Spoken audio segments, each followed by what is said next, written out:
देवियों सज्जनों नमस्कार। अपनी इस श्रृंखला की इस कड़ी में मैं आपसे भारत सरकार द्वारा, भारत की वर्तमान व्यवस्था द्वारा विदेश नीति में किए गए आमूलचूल परिवर्तन और उस आमूलचूल परिवर्तन संशोधन के आलोक में आज देश कहाँ खड़ा है उसकी थोड़ी चर्चा करना चाहता हूँ। भारत जब देश आज़ाद हुआ उस समय भारत को गुटनिरपेक्षता की नीति और मिश्रित अर्थव्यवस्था जैसी नीति की कोई आवश्यकता नहीं थी। यदि आवश्यकता समझी भी गई तो एक निश्चित कालखंड के बाद उसको परिवर्तन करना चाहिए था, लेकिन वह परिवर्तन समय काल और परिस्थिति के अनुरूप नहीं हुआ। और उस जब समय काल और परिस्थिति के अनुरूप नहीं हुआ तो इस कारण से उसमें जितने भी प्रकार की विसंगति विद्रूपता खड़ी हो सकती थी वो सब विसंगति विद्रूपता समय के अनुसार खड़ी हुई। और जब खड़ी हुई तो इस नाते भारत की वह विदेश नीति अनवरत क्रम में आंशिक परिवर्तनों के साथ सत्ता के तत्कालीन परिस्थितियों के साथ थोड़ा बहुत उसमें परिवर्तन तो होता रहा, लेकिन जिस आमूलचूल परिवर्तन की आशा और आवश्यकता थी वह आशा और आवश्यकता पूरी नहीं हुई। वर्तमान समय में आज देश का नेतृत्व और समूचा देश दुनिया के सामने अपना सम्मान और सुरक्षा के भाव के साथ अपना मस्तक ऊंचा करके खड़ा है। आज हम शीत युद्ध के समय के दो देशों की विद्रूपता में दो ध्रुवों के सृजन के सापेक्ष जो अपनी परिस्थिति स्पष्ट कर पाने में सक्षम नहीं होते थे, उस परिस्थिति के बाद आज हम इस स्थिति में खड़े हैं कि हम उन दोनों ध्रुवों, शीत युद्ध के उन दोनों महारथियों के बीच अपनी स्थिति स्पष्ट कर पा रहे हैं और हमारी स्थिति को समझना उनकी आवश्यकता बन गई है। जब द्वितीय विश्व युद्ध समाप्त हुआ उसके बाद की जो परिस्थिति बनी, उस परिस्थिति के आलोक में एक कहानी बहुत प्रचलित है, उसका संक्षेप में मैं उल्लेख करता हूं। और वो कहानी ऐसी है कि जब द्वितीय विश्व युद्ध समाप्त हो गया तो ईश्वरीय सत्ता ने, ब्रह्मा कह सकते हैं, विष्णु कह सकते हैं, महेश कह सकते हैं, या ऊपरी जो भी सत्ता है जो ये सृष्टि की नियामक है, उसने सोवियत संघ, उसने संयुक्त राज्य अमेरिका और उसने ग्रेट ब्रिटेन के 3 प्रतिनिधियों को अपने पास बुलाया।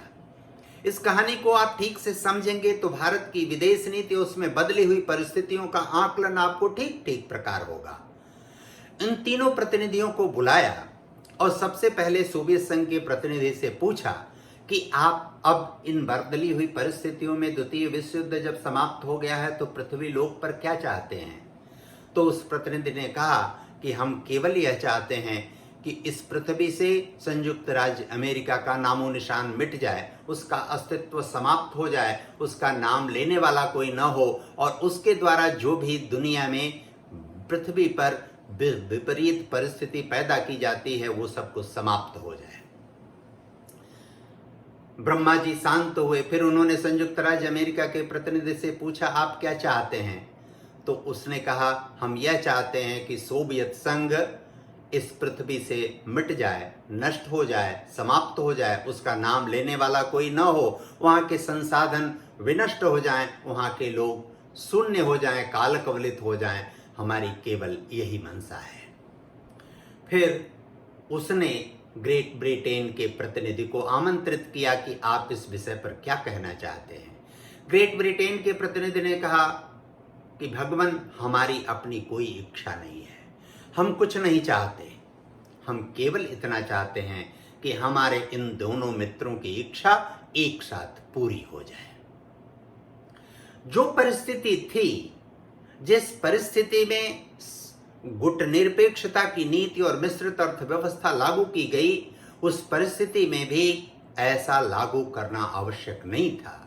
जो कुछ लोग तर्क देते हैं कि वह परिस्थिति ऐसी थी कि हमको अपने को स्थापित करना था, अपने को आगे बढ़ाना था, इसलिए सबसे हमको संबंध स्थापित करके ठीक से कार्य करना था। लेकिन ऐसा हुआ कहां? ऐसा हो नहीं पाया। और इसलिए भारत को जिस गति से आगे बढ़ना चाहिए था,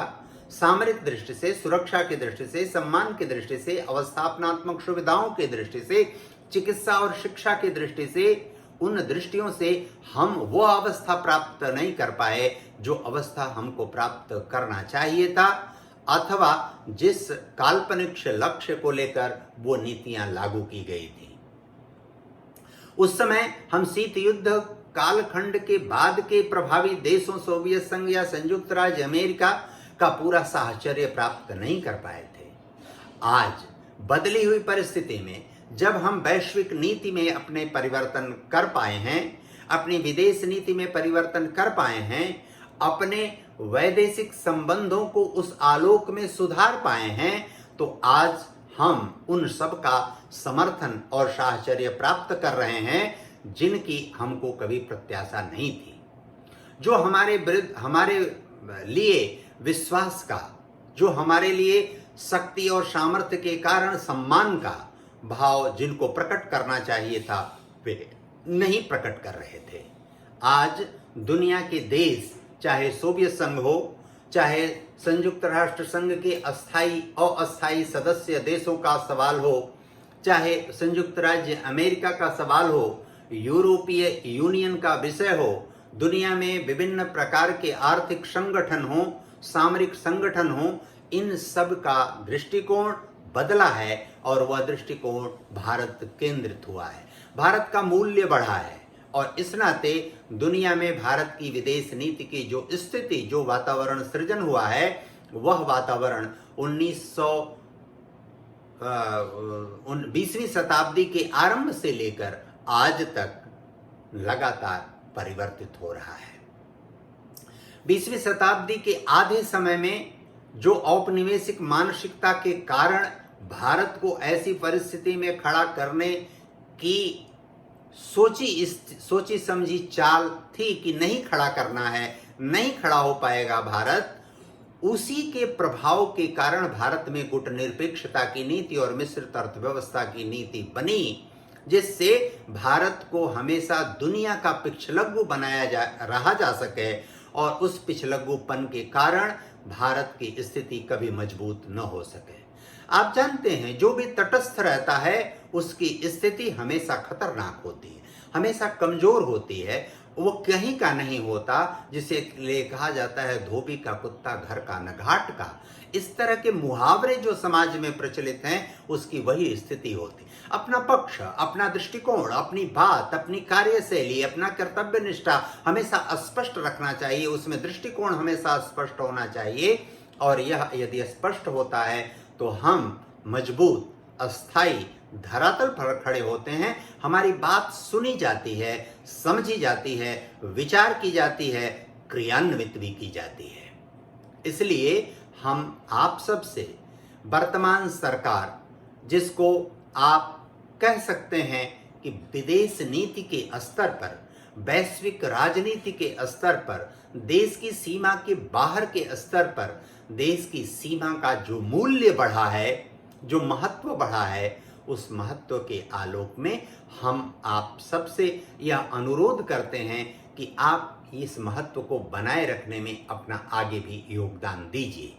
यदि योगदान देंगे तो देश सुरक्षित रहेगा, देश मजबूत रहेगा, हम आप सब सम्मान के साथ अपना सर ऊंचा करके कार्य कर सकेंगे। हमारे देश का गरीब भी अपना योगदान दे पाएगा, हमारे देश का कमजोर और असहाय व्यक्ति भी सक्षम, समर्थ, सुरक्षित रहकर अपने मस्तिष्क का बेहतर उपयोग करके देश काल परिस्थिति में अपना समुचित योगदान देकर इस प्रकार के नीतियों के क्रियान्वयन में मजबूती प्रदान करेगा। इस आलोक में आज दुनिया, चाहे वह यूरोप हो, चाहे संयुक्त राज्य अमेरिका का प्रश्न हो, चाहे सोवियत संघ का प्रश्न हो, चाहे फ्रांस का प्रश्न हो, चाहे चीन का विषय हो, चाहे